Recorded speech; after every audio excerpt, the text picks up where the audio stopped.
So today, we have an extremely special package that we have been waiting for quite some time. So let's just do it. Ta-da! So this package is from our friends at Mo-Sys Engineering. And this is the new Mo-Sys StarTracker MAX. We're really excited to try it out and see how it compares to the original StarTracker. But in this video, we just wanted to open it up and go through everything and talk about our first impressions. So XR, animation, motion capture, it's all sort of made possible by motion tracking systems. And Mo-Sys is just another version of that. There are different versions of motion tracking, and we have a bunch of videos talking about that, but this one in particular is for camera tracking.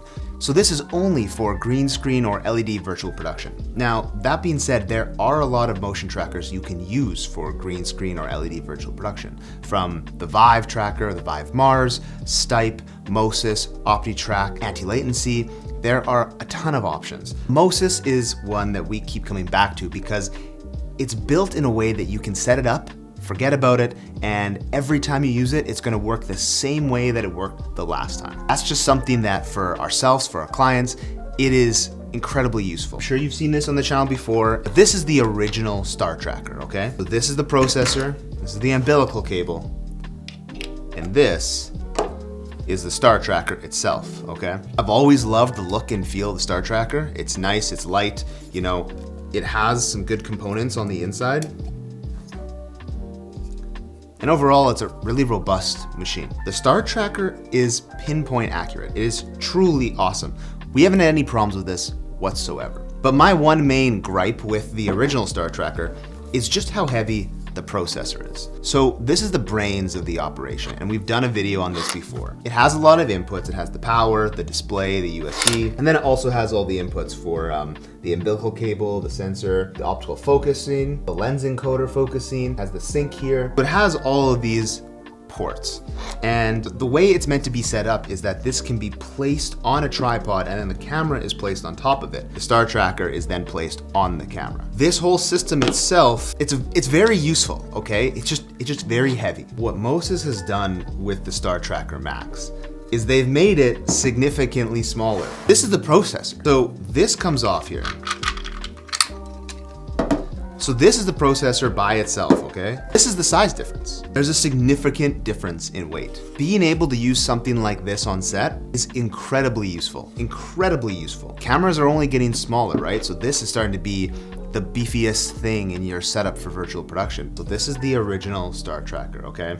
And this is the StarTracker MAX. The size difference is astounding. So I think this one is a 3 by 3 inch cube, okay?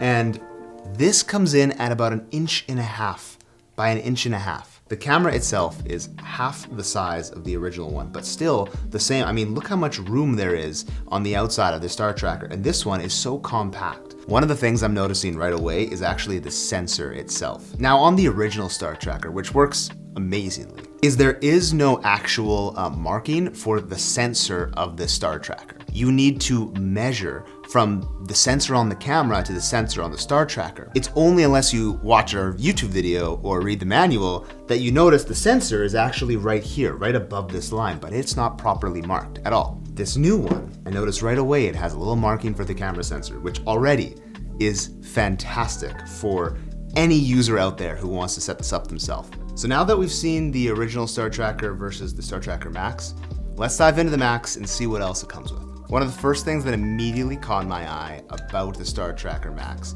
is the rosette mounts. There are so many more ways to connect this to professional cameras, like an ARRI, to light stands, even to each other. I mean, the fact that you can put the StarTracker right on the processor itself, take the cap off, mount this, and have this ready to go. I knew we were done comparing the two, but these don't really connect. Here are the ports that we're running with here, and this is kind of new to me because on the original StarTracker, you have actual physical ports for the Ethernet, the HDMI, the sync, but for this, it seems that the only port that I'm recognizing that's the same is the HDMI and the USB and the DC out. It looks like we're in for some dongle action here. For something that's a fraction of the size and weight of the original StarTracker, I'm okay with dongles. All right, so the first dongle that we're working with is actually the Ethernet, which is funny because one of my big concerns when I saw this was, is there going to be Ethernet capability, which obviously I would assume there would be. Now there are colored rings around each of the cables, so this one's got blue.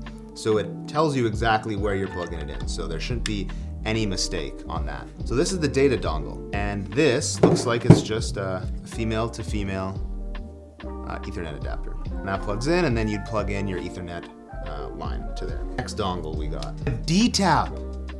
Okay, now that is cool. So there are two serial bus ports here that are red. We have our USB-C. This USB-C cable is actually clicks in and it actually locks in place. So this USB-C cable is never leaving. It's never leaving, which is fantastic because I think as a lot of people can relate with USB-C, it always comes out, always. There's no longer an umbilical cable. So this was our old umbilical cable. It looks like we're working with a USB-C, so that's more versatile. It plugs right into the back here. I don't ever want USB-C cables coming out again.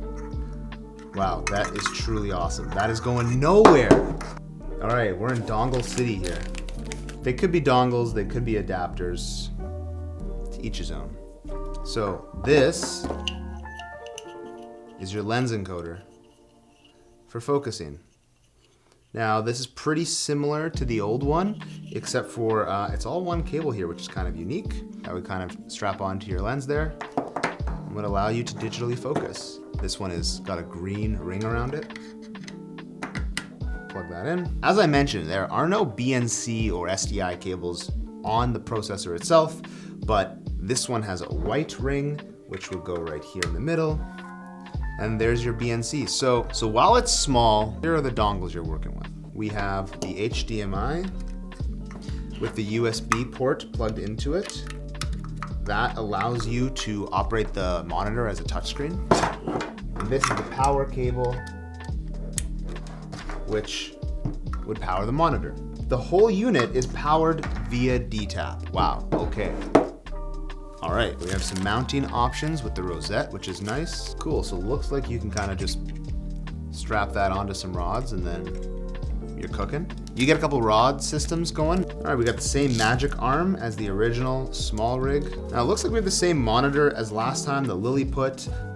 Remember, this doesn't always have to be plugged in. This is mainly just for your setup. Once you're set up, you know your system's calibrated, you don't really need the monitor anymore. This would plug in to power the Lilliput. Everything's wrapped in literal saran wrap. 3 different options for mountings.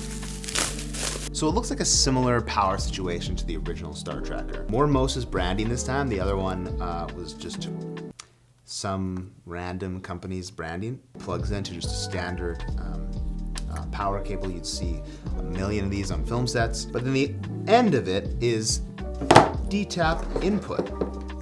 So I'm guessing you would just, interesting, do that. And the last thing in the box, we have a USB dongle. The original StarTracker had 2 USB ports on it, okay? One is for the keyboard, so you can use a keyboard on the monitor if you didn't want to use a touchscreen. The other USB was actually for the monitor, and there was an optional for a dongle of some kind, an Ethernet dongle. So here is a USB adapter here, an antenna, but because there's only one USB port on here and the monitor needs one, I'm guessing a keyboard needs one, they decided to provide a USB expander. Okay, fun, love it.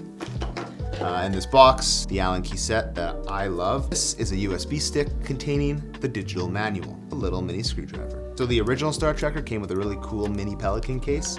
No Pelican case here, but we'll sort that out later. And it looks like this is the last and final box. Excuse me? It's the cutest little keyboard you ever seen in your life. This is hilarious. Okay, for context, the original keyboard that comes with the StarTracker original is this, all right? You would type your stuff to calibrate the system, etc. There's a little mouse pad on here. This is the new one they sent. Guess we'll see if size matters. This USB dongle means that you would plug in, at one point, potentially, you'd plug in this, and all of this to this. We didn't have nearly this many cables on the original StarTracker. This is what we're working with on the StarTracker MAX. Okay, let's keep in mind, this is during setup. I don't think you're gonna need this keyboard once you're all set up. You're not gonna need the dongle, you're not gonna need the monitor. So when you strip it all down,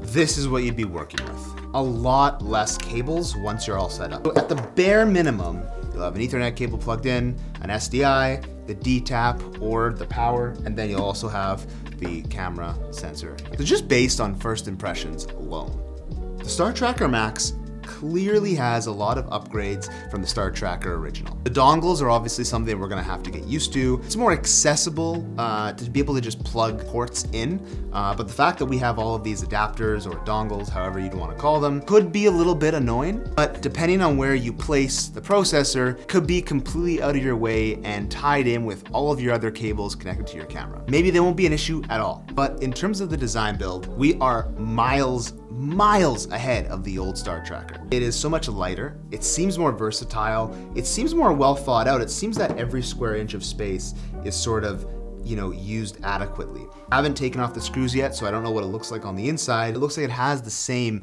capabilities. And out of the box, it looks like all of the cables are more custom built to this StarTracker. Now I know the original StarTracker had dedicated mounts for Blackmagic cameras, but this looks like it will be way more versatile and mount on so many different cameras. Auto alignment and the setup of the StarTracker itself does take a while. Setting up the stars, doing the alignment, getting the lens calibration, but once you get it set up, if you set it up specific to your studio, you could put this StarTracker on a shelf for 2 years, never get a firmware upgrade, come back, plug it into the camera you're using, and as long as it's mounted in a similar spot or the same spot, you don't have to touch anything. Another thing that Mo-Sys sort of has in their marketing material is that this StarTracker is supposed to be 8 times more accurate. The original StarTracker was already incredibly more accurate. I'm excited to see how those compare. Mo-Sys has also said to us that the processing power is much higher in this, so I'm excited to experiment with the new StarTracker and see how it holds up to the original. So